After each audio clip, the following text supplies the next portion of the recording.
Olá pessoal, sejam todos muito bem-vindos a mais um vídeo do canal da Engenharia. Eu sou o engenheiro Felipe Rodrigues e no vídeo de hoje nós vamos entender como funciona o sistema de barragens de rejeitos, como são construídos e todos os riscos envolvidos em cada tipo de barragem. Você quer entender como tudo isso funciona? Então vem comigo que eu te explico.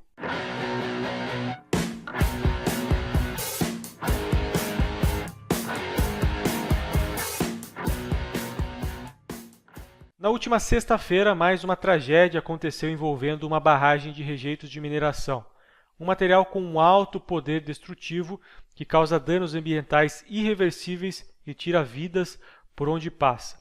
Aqui no Brasil, coisas que acontecem com uma certa frequência acabam sendo entendidas como normal e a gravidade desses acontecimentos pode até ser banalizada a ponto de serem consideradas como desastres naturais, pasmem vocês.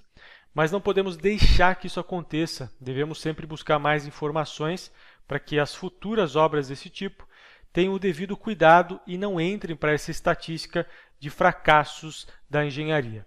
Desse modo, quero mostrar como é o funcionamento desse tipo de estrutura e como elas são construídas. Antes de tudo, temos que entender o que é exatamente uma barragem de rejeitos.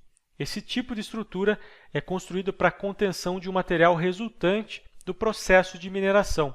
É basicamente o que sobra desse processo e não pode ser mais utilizado para nada. Esse material é basicamente uma lama que, dependendo da região e do tipo do processo de mineração, pode ser composto por partículas mais finas, como no caso aí das argilas e siltes, ou até mesmo por partículas mais grossas, como no caso das areias. O tipo de material resultante é de extrema importância, até porque boa parte das barragens são construídas por esses mesmos materiais, ou seja, o comportamento desse material em meio a um contexto estrutural pode ser a diferença entre uma estrutura estável e uma estrutura que se rompe com facilidade. Esses rejeitos são despejados na área da barragem por gravidade, através de canais, ou até mesmo bombeados.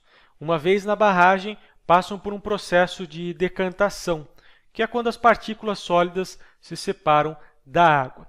Isso forma na barragem uma espécie de praia de rejeito. Entendendo o que é exatamente o rejeito de mineração e como eles são transportados até as barragens, podemos entender como essas estruturas são construídas e quais os tipos principais de barragens utilizadas hoje no Brasil. Existem 3 tipos de barragens de rejeitos hoje no Brasil.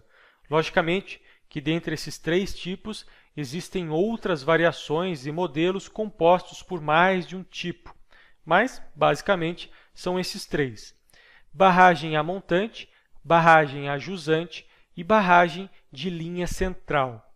Eu vou explicar cada um desses tipos, mostrando aí os seus prós e contras. Vamos começar aí pela barragem a montante. A construção desse tipo de barragem começa por um processo que vai ser comum para todos os outros tipos, que é a base, ou também conhecido aí como fundação, que nada mais é que um aterro compactado, geralmente composto aí por rochas, para garantir a boa estabilidade e capacidade de carga. Após esse processo, é colocado um tapete drenante, que vai servir para redirecionar a água represada para dutos de saída, para que essa água não gere danos à estrutura principal.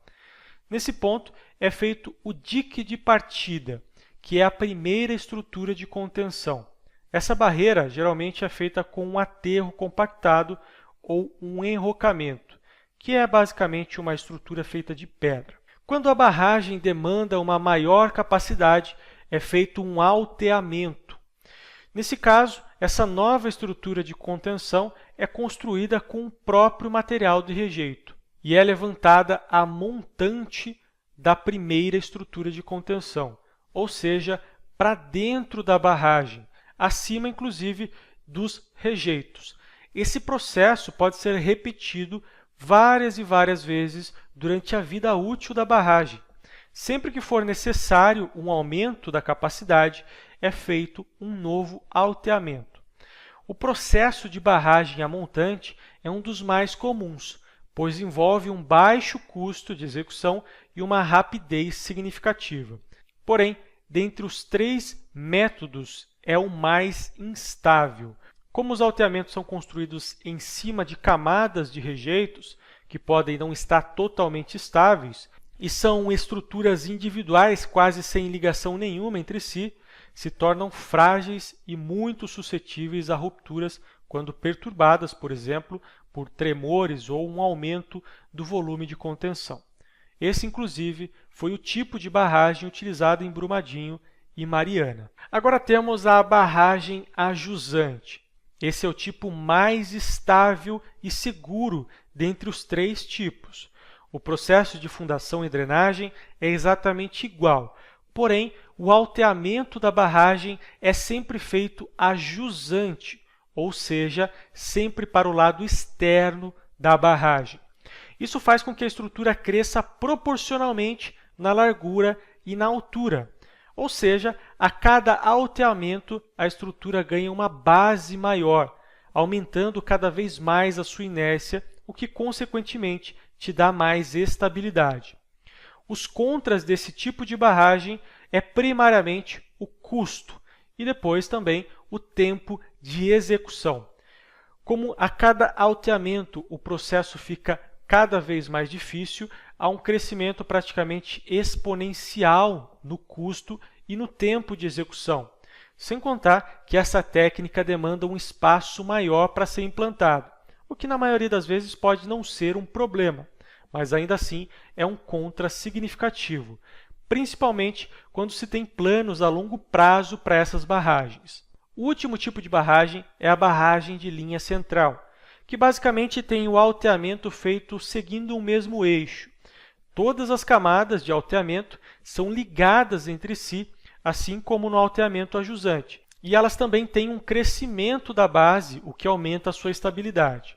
Apesar de não ser tão estável como no caso anterior, chega bem próximo. Porém, tem custo menor, um tempo de execução também menor, além de ocupar menos espaço.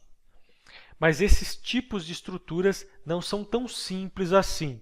Além da complexidade da execução, necessitam de um constante monitoramento. Por isso, são instalados sensores que detectam variações incomuns na estrutura. Esses sensores, em geral, são sondas cravadas no solo próximos à barragem, que podem, por exemplo, medir o aumento da umidade, vibrações e estabilidade do solo. Toda a estrutura avisa quando está prestes a sofrer uma ruptura, e as barragens não são diferentes. Dependendo do tipo de ruptura, é possível detectar com um bom tempo de antecedência, permitindo a evacuação em casos extremos ou até mesmo a remediação. Isso sem contar todas as avaliações das estruturas por profissionais especializados, que analisam o estado da estrutura periodicamente. No caso de Brumadinho e Mariana, claramente houve uma negligência em um desses mecanismos de monitoramento, ou até mesmo em ambos, gerando esses acontecimentos. Bom, pessoal, por hoje é isso. Espero que esse vídeo tenha esclarecido as suas dúvidas sobre esse assunto e que possamos trabalhar aí para que no futuro esse tipo de coisa não aconteça mais.